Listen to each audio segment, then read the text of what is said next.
Good morning everyone and welcome to the online classes by St. Paul's. I am Komal Upadhyay and today I will teach you English literature of class 5 and for that we have to start the chapters and the chapters which are given in your book. Maybe you have not seen your book. I think you have not got your syllabus yet. So I want to show you first which is your English literature book. This one is your English literature book. The name is Open Windows and it is given by Pengraph Publications. And in this, our first chapter is A Hero. A Hero is the story taken from R.K. Narayan's Malgudi Days concept. If you are, maybe you are not knowing because it's not coming yet right now on DD National. Earlier when our parents were there, even when I was small, I used to watch that on DD National. The serial came. Its name was Malgudi Days, and in that many interesting stories were shown. And if you will ask your parents, they will tell you how many interesting stories they have seen in Malgudi Days. So here is one story in this first chapter, A Hero. Your chapter 1, A Hero. I have written over there for your convenience. So in this chapter, we will read about a character named Swami, and he became an accidental hero. Exactly, he was not like that. He was not a hero. He was simply a coward boy, you can say. But he used to sleep with her grandmother. He didn't want to do anything like to be brave. So he simply wanted to live a simple life. But his father wants him to do so. His father wants him to make him independent. So here is the story about Swami, and first of all we will read this chapter. After reading I will tell you the summary of this chapter.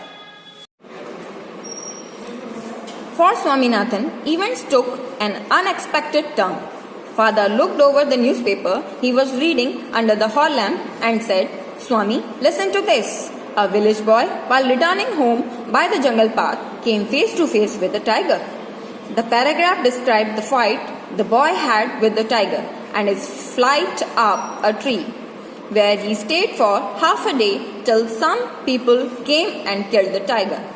After reading it through, Father looked at Swaminathan fixedly and asked, "What do you say to that?" Swami said, "I think he must have been a very strong and grown-up person, not at all a boy." "How could a boy fight with a tiger? You think you are wiser than the newspaper?" Father sneered. "Courage is everything. Strength and age are not important." Swami disputed the theory.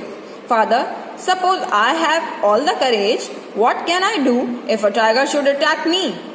Leave alone strength. Can you prove you have courage?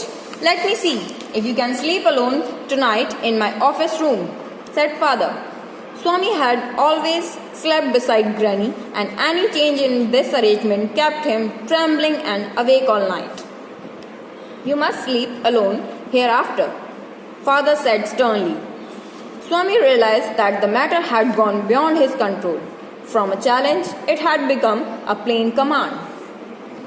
Soon Swaminathan rose sullenly and tiptoed away to his bed in the passage. Granny was sitting up in her bed and remarked, "Boy, are you already feeling sleepy?" Swaminathan made wild gesticulations to silence his granny, but that good lady saw nothing. So Swaminathan threw himself on the bed and pulled the blanket over his face. In a while, Father came and stood over him. "Swami, get up," he said. "Get up, Swami." Swami got up. Father rolled up his bed, took it under his arms and said, "Come with me." Swami followed his father into the office room. "Can I have a lamp burning in the room?" asked Swami. "No, you must learn not to be afraid of darkness. It is only a question of habit. You must cultivate good habits. Will you at least leave the door open?" "All right, but promise you will not go to your granny's bed at night. If you do, mind you, I will make you the laughing stock of your school." Swami felt cut off from humanity. He was pained and angry. He didn't like the strain of cruelty he saw in his father's nature. He hated the newspaper for printing the tiger's story. He wished the tiger hadn't spared the boy, who didn't appear to be a boy at all, but a monster. As the night advanced and the silence in the house deepened, his heart beat faster. He remembered all the stories of devils and ghosts he had heard in his life. He hurriedly got up and spread his bed under the bench and crouched there. It seemed to be a much safer place. He sweated with fright, and now, what was that rustling? He moved to the edge of the bench and stared into the darkness. Something was moving down. As it came nearer, Swami crawled out from under the bench, hugged it with all his might, and used his teeth on it like a mortal weapon. Ayyo! Swami has bitten me. Something has bitten me. Went forth an agonized, thundering cry. In a moment, father, cook, and servant came in, carrying lights, and all three of them fell on the burglar, who lay amidst the furniture with a bleeding ankle. Congratulations were showered on Swami the next day. His classmates looked at him with respect, and his teacher patted his back. Swami had bitten into the flesh of one of the most notorious housebreakers of the district, and the police were grateful to him for it. The inspector said, "Why don't you join the police when you grow up?" Swami said, for the sake of politeness, "Certainly yes," though he had quite made up his mind to be an engine driver, a railway guard, or a bus conductor later in life.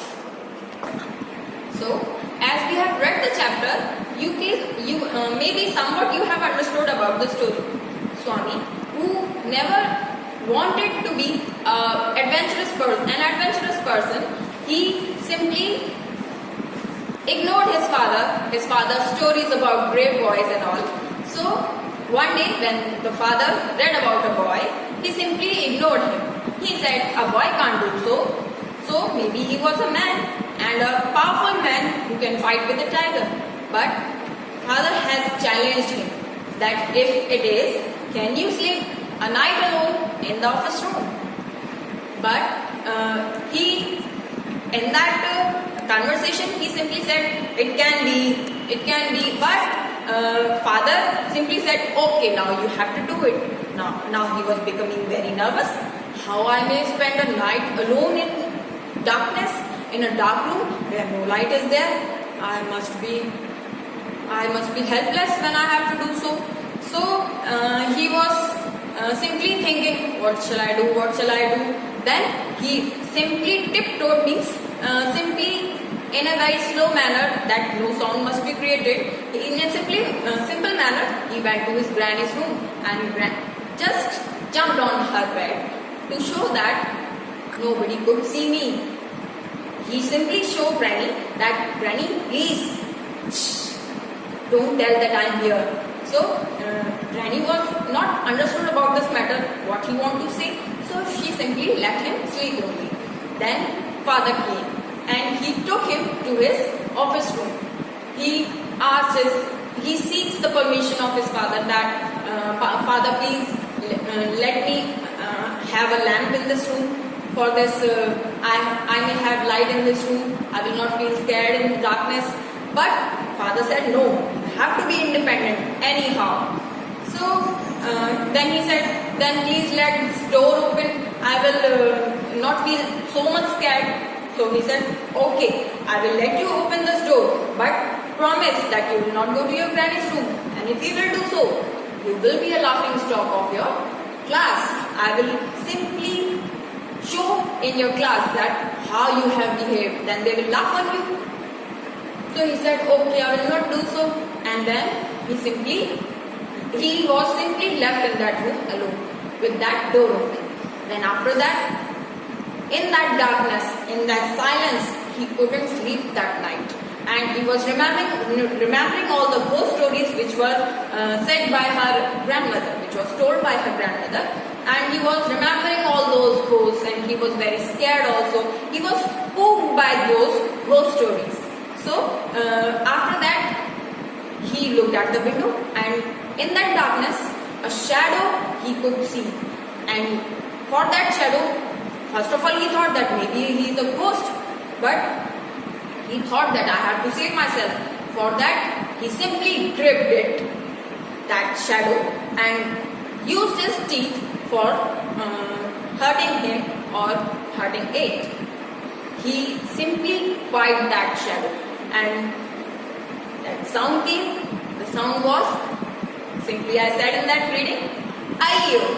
So that Ayyo was so loud that his father, that servants of the house, they came together with lights to see from where that sound has come. And with that light, it can be seen that the person was a burglar. They caught him, and suddenly the police also came, which was called by them itself, and the police caught the burglar, and everybody showered the blessings and congratulations to Swami that you have done a great job, how much brave you are. And even inspector had asked him to join the police, that you are so brave, you can join the police also. For that, he simply, that time, to convince him, he said, certainly, yes, I will definitely join. But in his mind itself, he has not built this kind of imagination, because he always wants to be simple living people like engine driver or whatever the life in which there is no adventure, and there is no extraordinary things which are being to do in the life. So that was all about this chapter, and in our next video we will discuss about its exercises and whichever we want to have in this chapter to make it understand better. So that's all about this video today. Thank you and have a nice day.